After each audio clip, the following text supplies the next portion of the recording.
Hello friends, welcome back to our channel. Friends, ముందుగా ఈ వీడియోలో ఏం జరగబోతుందో తెలుసుకుందామా? ఇక వీడియోలోకి వెళ్ళినట్లయితే మ్యాడీ ఒంటరిగా కూర్చొని చిన్ని గురించే ఆలోచిస్తూ ఉంటాడు. నిజంగా చిన్ని వాళ్ళ అమ్మ ఏ తప్పు చెయ్యలేదా?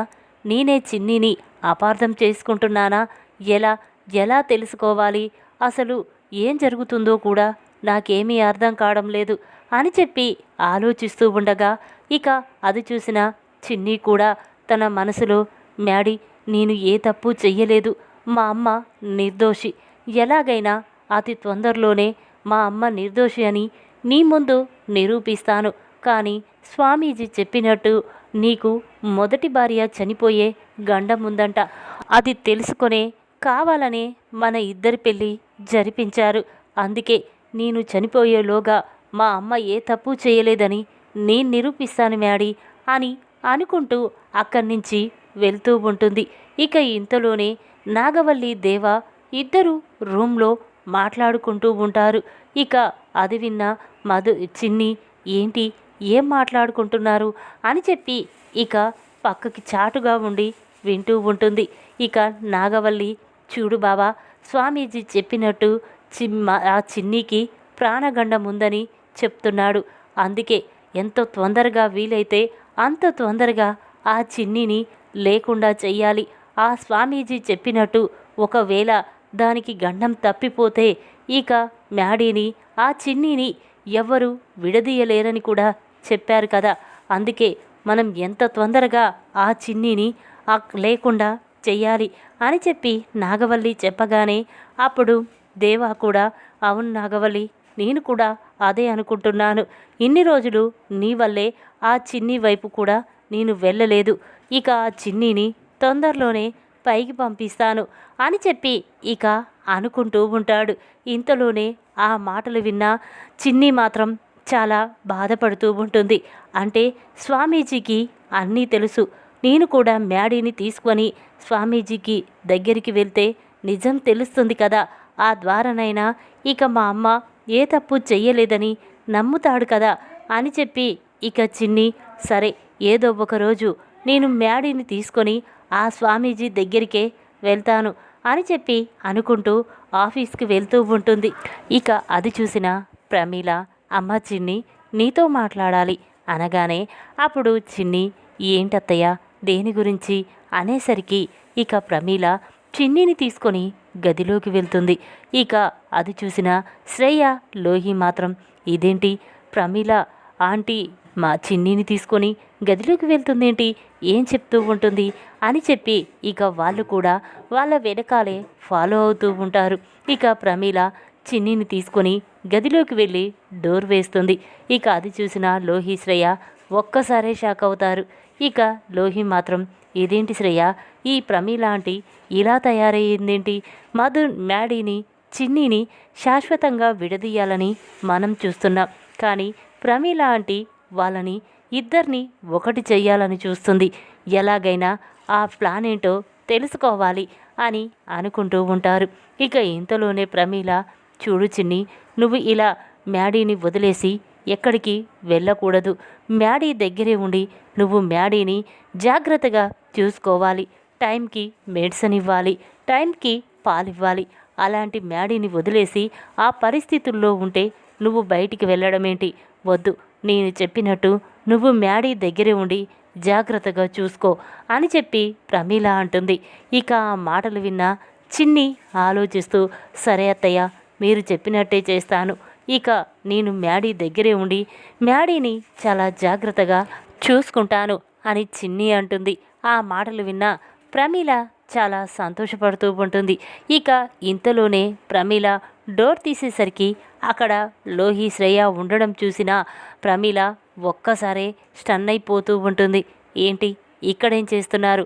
అయినా మీక్కడ ఏం పనుందని మీరు ఈ డోర్ దగ్గర ఉన్నారు అని ప్రమీల అనగానే అప్పుడు లోహి, అది కాదు ఆంటీ, నేను అని అంటూ ఉంటే ఇక ప్రమీల వెంటనే చాలా కోపంగా శ్రేయ చెంప పగలగొడుతుంది.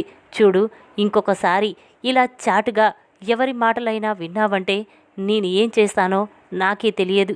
ఈ విషయం చిన్నమ్మాయికి చెప్పి నిన్ను ఇంట్లో నుండి బయటికి గెంటిస్తాను అని ప్రమీల అనగానే ఇక లోహి శ్రేయ చాలా కంగారు పడుతూ అక్కడి నుంచి వెళ్ళిపోతారు.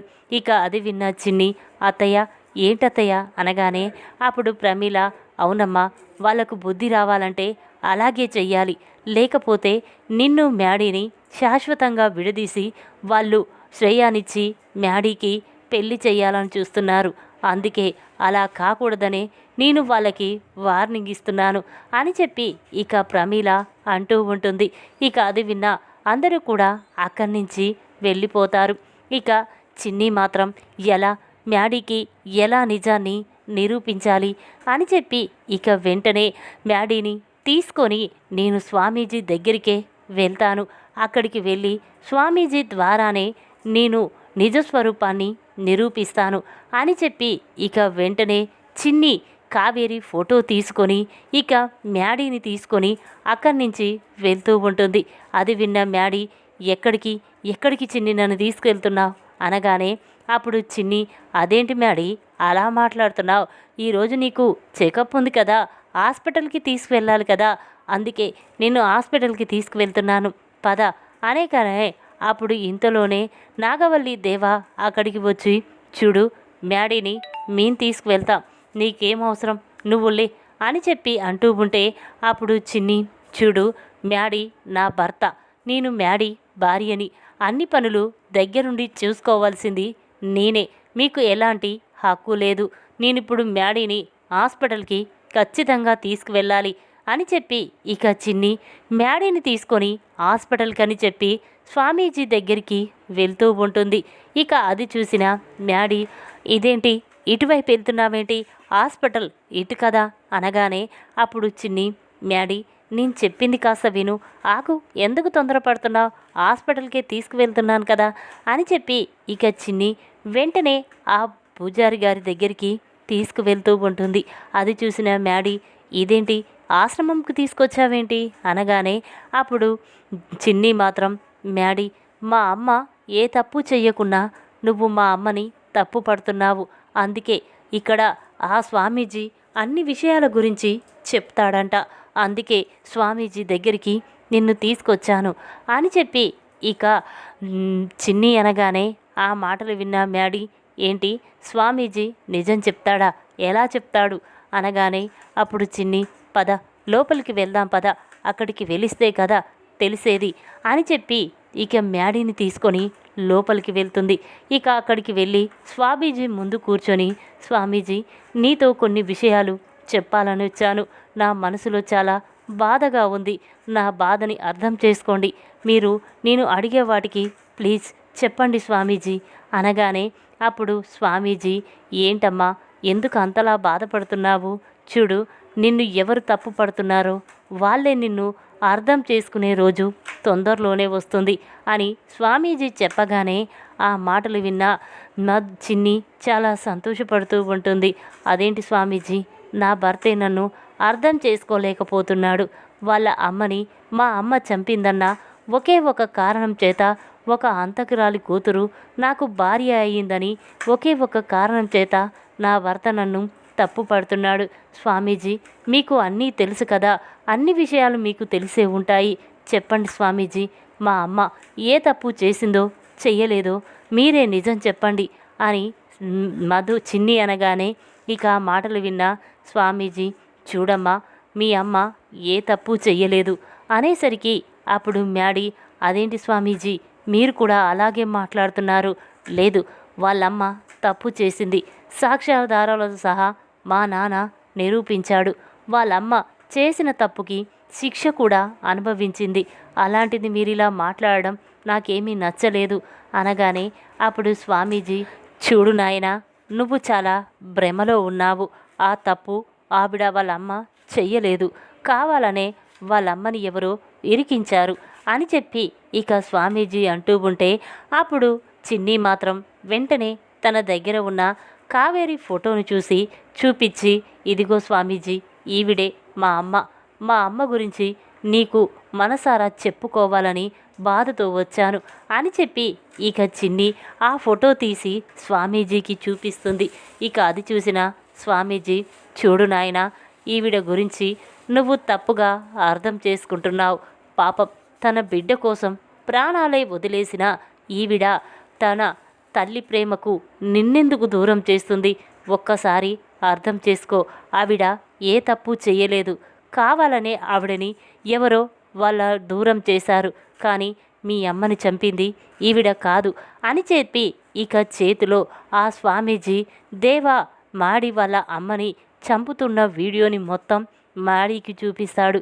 ఇక అది చూసిన మ్యాడీ ఒక్కసారే షాక్ అయిపోయి చూస్తూ ఉంటాడు. ఏంటి స్వామీజీ మీరు చెప్పేది? మా అమ్మని చంపింది మా నాన్న అనగానే అప్పుడు స్వామీజీ అవును నాయనా, నేను ఏ రోజు కూడా అబద్ధం చెప్పలేదు. ఇది నిజం. మీ అమ్మని చంపింది మీ నాన్న దేవే. కావాలంటే ఇంటికి వెళ్ళి నిలదీయి అని చెప్పేసరికి ఇక మ్యాడీ చిన్ని చాలా కోపంతో రగిలిపోతూ అక్కడి నుంచి ఇంటికి వెళ్తూ ఉంటారు. ఇక అది చూసిన చిన్ని, చూసావా మ్యాడీ, ఇన్ని రోజులు మా అమ్మ ఏ తప్పు చేయలేదని చెప్పినా నువ్వు నమ్మలేదు. కానీ స్వామీజీ ద్వారా నువ్వు నిజం తెలుసుకున్నావు కదా. ఇకనైనా మా అమ్మ ఏ తప్పు చేయలేదని నమ్ము. మాకు ఆ విషయం గురించి తెలియదని కూడా తెలుసు కదా అని చెప్పి చిన్ని బాధపడుతూ ఉంటుంది. అప్పుడు మ్యాడీ అవును చిన్ని, ఇన్ని రోజులు నీ గురించి మీ అమ్మ గురించి చాలా తప్పుగా అర్థం చేసుకున్నాను, నన్ను క్షమించు అని చెప్పి ఇక మ్యాడీ చిన్ని ఇద్దరూ కూడా ఇంటికి వెళ్తారు. ఇక మ్యాడీ కోపంతో చిన్ని వెంటనే నేను ఈ విషయం గురించి నాన్నని నిలదీస్తాను అనడంతో అప్పుడు చిన్ని లేదు మ్యాడీ, ఇప్పుడు నువ్వు ఈ విషయం గురించి మావయ్యని నిలదీస్తే నిజం అత్తయ్యకి తెలుస్తుంది. మావయ్యని ఎంతగానో ప్రేమించిన అత్తయ్య మావయ్య ఇలా చేశాడంటే ఇక తను తట్టుకోలేదు. వద్దు, ఈ విషయం ఎవరితోనూ చెప్పొద్దు ప్లీజ్. ఇప్పుడు ఆ విషయం అత్తయ్య ముందు బయటపెట్టి వాళ్ళిద్దరినీ శాశ్వతంగా విడదీయొద్దు. పాపం ఆంటీ నీకోసమే మీ నాన్నని పెళ్లి చేసుకొని ఇక్కడికి వచ్చింది. అలాంటి అత్తయ్యని బాధ పెట్టకూడదు అని చెప్పి ఇక చిన్ని అనగానే అప్పుడు మ్యాడీ ఎలా చిన్ని, ఎలా చేసిన తప్పుకి శిక్ష అనుభవించాలి, కానీ అలా దర్జాగా ఇంట్లో తిరగడం నేను అస్సలు తట్టుకోలేకపోతున్నాను అని మ్యాడీ అంటాడు. అప్పుడు చిన్ని లేదు మ్యాడీ, ఎలాగలా ఏదో ఒక రోజు అదే నిజం బయటపడుతుంది. కానీ నువ్వు మాత్రం ఇప్పుడు అత్తయ్యని బాధ పెట్టొద్దు, నాకు అలా అని మాట ఇవ్వు అని ఇక మ్యాడీ సరే చిన్ని, నువ్వు చెప్పినట్టే చేస్తాను అని చెప్పి అంటూ ఉంటాడు. ఇక ఇంతలో ఉదయం అవుతుంది. ఇక మ్యాడీ చిన్ని చాలా సంతోషంగా సరదాగా మాట్లాడుకుంటూ ఉండగా అది చూసిన నాగవల్లి ఇదేంటి మ్యాడీ ఇన్ని రోజులు చిన్ని మీద చాలా కోపంగా ఉన్నాడు, కానీ నిన్నటి నుండి చూస్తున్నాను మ్యాడీ మాత్రం చిన్నీతో చాలా సంతోషంగా ఉంటున్నాడేంటి అని చెప్పి నాగవల్లి అనుకుంటూ ఉంటుంది. ఈ విధంగా మ్యాడీని స్వామీజీ దగ్గరికి తీసుకువెళ్ళి ఇక దేవా నిజస్వరూపాన్ని బయటపెట్టిన చిన్ని. ఈ వీడియో కనుక మీకు నచ్చినట్టయితే లైక్ చేయండి.